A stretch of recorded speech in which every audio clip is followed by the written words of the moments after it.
आशा करता हूं आप सब बहुत अच्छे होंगे। मेरा नाम है सिद्धांत अग्निहोत्री। स्टडी ग्लोस पे आपका बहुत बहुत स्वागत है। दोस्तों, ये बहुत बहुत बड़ी खबर आ रही है।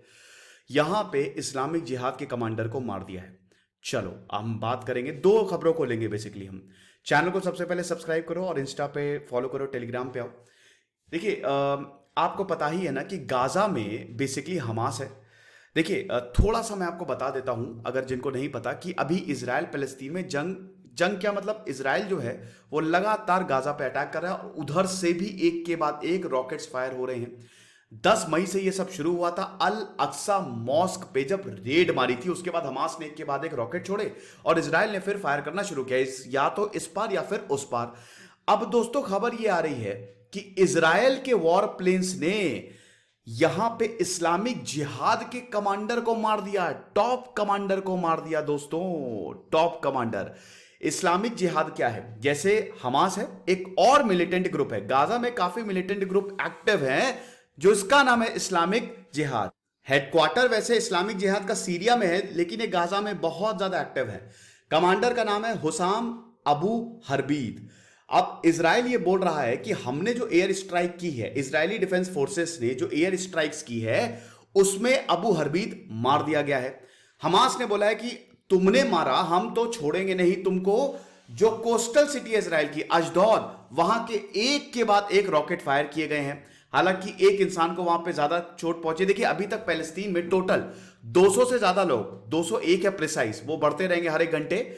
200 से ज्यादा लोग मारे जा चुके हैं, जिसमें से 40 से ज्यादा बच्चे हैं, मतलब 60 के करीब बच्चे हैं। साथ ही साथ इसराइल पैलेस्तीन में एक दिन में पैलेस्तीन यहां पे गाजा में बोल रहा हूं, ध्यान दीजिएगा। पूरे इसराइल की बात करें तो इधर गाजा है, छोटी सी स्ट्रिप जहां पे हमास एक्टिव है। वेस्ट बैंक बिल्कुल शांत है, वहां पे कुछ नहीं हो रहा है। गाजा में ही प्रॉब्लम है। तो आप ये समझिए कि गाजा में अभी तक 200 से ज्यादा लोग मारे जा चुके हैं, जिसमें से लगभग 60 बच्चे हैं। एक दिन में 42 लोग मारे गए, 8 से ज्यादा बच्चे, एक डॉक्टर की भी मौत हुई है। सिविलियंस मारे जा रहे हैं दोस्तों लगातार, आज 8वां दिन है। लेकिन एक और बहुत जबरदस्त चीज हुई है। 15 किलोमीटर लंबी टनल को खत्म कर दिया। 15 किलोमीटर लंबी टनल थी, ये हमास के लोग यूज करते थे। मिलिटेंट्स आते थे, रॉकेट छोड़ते थे, वापस चले जाते थे। इसराइल ने निस्तना नाबूद कर दी है बम बरसा के, समझ रहे? साथ ही साथ दोस्तों, यह भी है कि पिछले 24 घंटे में हमले बहुत तेज हो चुके हैं। अब आपको पता ही, कल ओआईसी की मीटिंग हुई, आज यूनाइटेड नेशंस की मीटिंग हुई, सिक्योरिटी काउंसिल की। भारत का स्टैंड आपने देखा। इसराइल को यह सोचना पड़ेगा कि अब उसकी आगे की रणनीति क्या होगी। इसराइल ये बोल रहा है कि हमने अपने टॉप कमांडर्स, मतलब इसराइल ये बोल रहा है कि हमने हमास के टॉप कमांडर्स खत्म कर दिए हैं।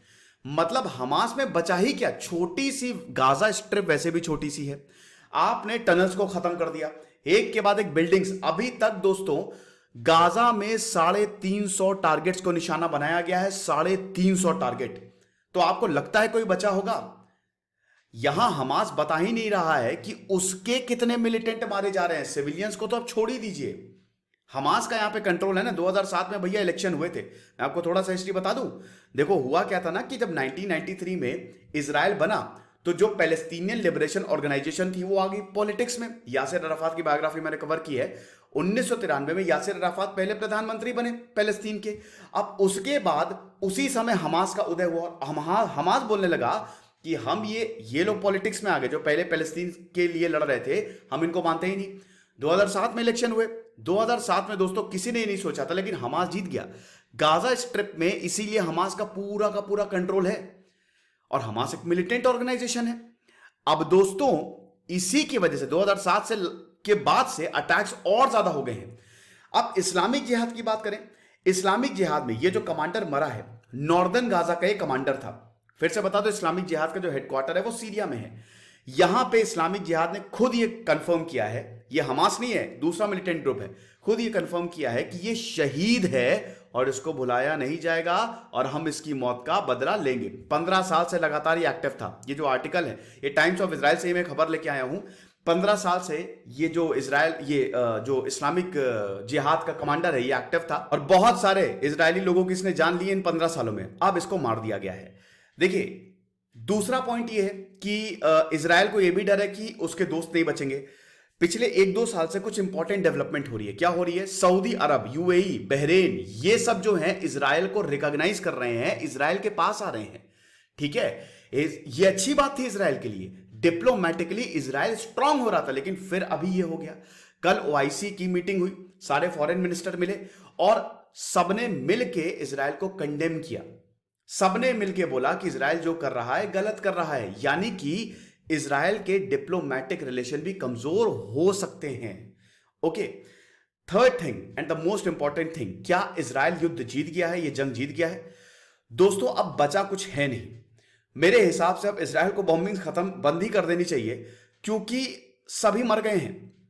15 किलोमीटर की टनल्स, 350 टारगेट तबाह। ज्यादातर कमांडर्स, इजराइल ने खुद बोला है कि ज्यादातर कमांडर्स को हमने तबाह कर दिया, खत्म कर दिया है। तो मेरे ख्याल में अब थोड़ा सा चीजों को एनालाइज करके बॉम्बिंग्स बंद कर देनी चाहिए, क्योंकि लगातार सिविलियंस मारे जा रहे हैं।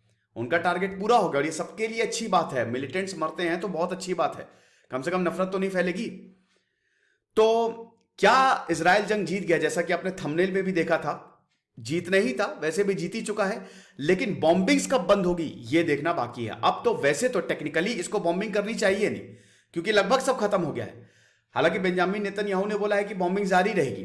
देखेंगे दोस्तों फिलहाल आगे क्या होता है, लेकिन बहुत बड़ी न्यूज आ रही है कि टॉप कमांडर को मार दिया है और इजराइल ने हमास के भी सारे कमांडर्स को एक के बाद एक कमांडर्स को मार दिया है। तो यानी कि आप समझिए हमास की आधी से आधी, तो आप यह समझिए कि हमास को पूरी तरीके से तबाह कर दिया है। बस अब वक्त की बात है, हो सकता है 2-3 दिन में कुछ बड़ी न्यूज आए और शायद इजराइल हमले रोक दे। खुश रहिए, पढ़ते रहिए। इधर से सिद्धांत अग्निहोत्री साइनिंग ऑफ। और हां, हो सकता है गाजा पे भी इजराइल कंट्रोल ले ले, कुछ भी हो सकता है, देखते रहिए। Thank you so much.